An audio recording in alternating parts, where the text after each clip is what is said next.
The loyal crew. Don't get tired of I us. love it. Yeah. You good? Yeah, I'm ready. You ready? Yeah. Well, BJ, just first and foremost, what do you feel like you've learned about this group, and what's maybe the goal of this week as you get ready to get back in the stadium and build on what you've already done? Yeah, we were together for 2 weeks. The intention of those weeks was to sort of ramp up the intensity, build sort of the connections amongst each other with a lot of new players, and really start to, I would say, hit on the competitive side.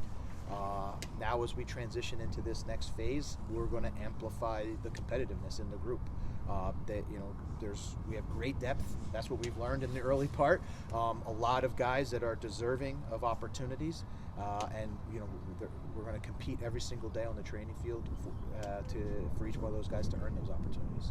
I know we talked in the past about how in the middle of the summer in that Leagues Cup break, you had a little bit of time to kind of do a mini preseason.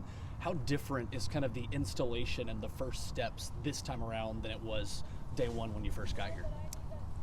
Yeah, I think our principles have always remained the same. So I think the messages that the players hear are consistent. We're now just able to link it, I think, to the larger vision of where we want to go as a club. They understand, and we continue on a daily basis to make it clear to them like what the vision of the club is, and then that gives them the why of every day are we doing certain things, and linking it to something bigger than each individual here. And I think that's the difference is, that we have this. They're able to come out every day and understand that they're working towards a larger common goal, and that's motivating. How different is it now? Obviously, last year you were coming into a team that was already pretty established just in terms of roster. But now with a ton of turnover on the roster, how much of a difference has that made in your ability to kind of shape the team into what you want this year? I think for us, what we've explained to the players and what we talk about here in the club is that it's a brand new opportunity for everybody. It's a blank slate, and I know you guys have heard me say about like writing chapter 6, and that's what it is. So, we know each year, each team is its own unique sort of collection of players. You'll never have the same team exactly the same year after year, and so for us, we look at it as an awesome opportunity. And a great challenge to bring a lot of new faces who chose to be here, who are bought into the vision of the club, of where we want to go, and linking them to a lot of the remaining players that are also bought in and can give sort of the boost as to what the club is all about. And together we look forward to making it as the best chapter 6 that we can make it. And somebody else will judge that at the end of time. BJ, we saw today, and you explained to us of the game we didn't see, kind of the midfield with 2 at the back and 2 maybe front center mids or wider players. I'm just curious, we didn't see as much of that last year. So what was the sort of vision behind that, and what are you trying to achieve with that shape of formation?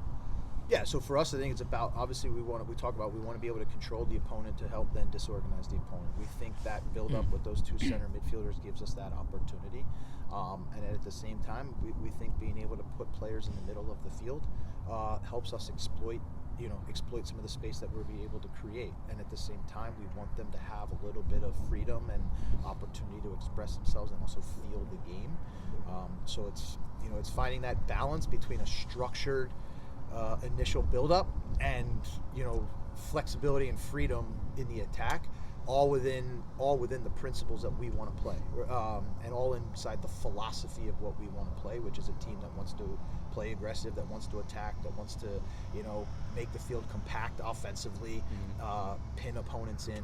So I think it's finding a nice balance there, and for us that's about we think that's done by giving guys freedom to find areas in the middle of the field in between lines to really get on the ball. BJ, I guess how much of your focus in these preseason exhibition games is on gearing up for a specific opponent versus analyzing the way you want to play, and I guess does that focus maybe change at all during the course of the preseason, or does it stay relatively the same? I would say that for us it's not necessarily about preparing for an opponent per game. It's very much focused on ourselves, but then it's also learning how to adapt ourselves based upon what the opponent does to us in the game. So we're not going to spend a lot of time in preseason analyzing the opponent and what they're going to bring to us prior to the match. But then what we do is we want to take a lot of learning lessons away from, we're trying to do this and then they're reacting this way, and we are able to catalog those answers when we look at the opponent, and then that'll help us as we move forward. As we always say, like, history kind of gives you the shock absorbers for the future. So we want to take as much information as we can from that, and so that's how we would watch the opponent, is almost in a post way or in-game way, and find different ways we can adapt. BJ, even though Brian and Andy were here before the MLS, and they know very well about this league, they've been playing the last 1 or 2 years back in Honduras. How have you felt them and the team right now in terms of getting along with the new guys and learning your stuff? Yeah, I mean, it's credit to Brian and Andy. They are familiar with the league. I think they also recognize that the league continues to grow, and it's an ever-changing league, whether it's teams or cities that we're going to, or just new dynamics in the locker room. But they are true professionals. They're integrated, great. They have great personalities, and so I would say it's credit to them and how they, their professionalism, and they're able to come right into the locker room, connect with the guys.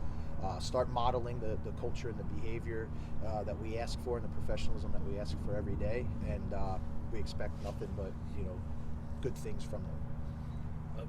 BJ, going into this upcoming season, last year the team conceded a handful of goals from here and there in games. With your style of play, it seems to be very quick, fast-paced in transition. How have you been able to take this offseason to kind of look back and try to find that balance with your system along with the defense and trying to concede less goals, that is? Yeah, it's a great question. It's something that we think about all the time. Not only how are we going to score goals, but how are we going to, not concede goals. So I think it's a lot about picking our moments and being balanced behind the ball. Spending a lot of time on our transition. Not only so much when we lose the ball immediately, how we press, but also what the players kind of just behind that, and the players behind that are doing, and how they're positioning themselves. We spent a lot of time in the first 2 weeks talking about playing the game mentally in different phases. So when we have the ball, can you be thinking about, okay, what do I need to do right now because we're on the ball, but also where should I be setting myself up, or where's the threats for when we don't have the ball, and continually working with those guys. But it's definitely going to be a point of emphasis in this preseason, and I would say throughout the season, is attacking the way we want to and staying true to ourselves, but at the same time making sure that we're not unnecessarily exposing ourselves to conceding poor goals. If you score a goal on us, that's a good goal. That's the game. But we don't want to concede cheap goals. Thank you guys. Awesome. Thanks, Thanks.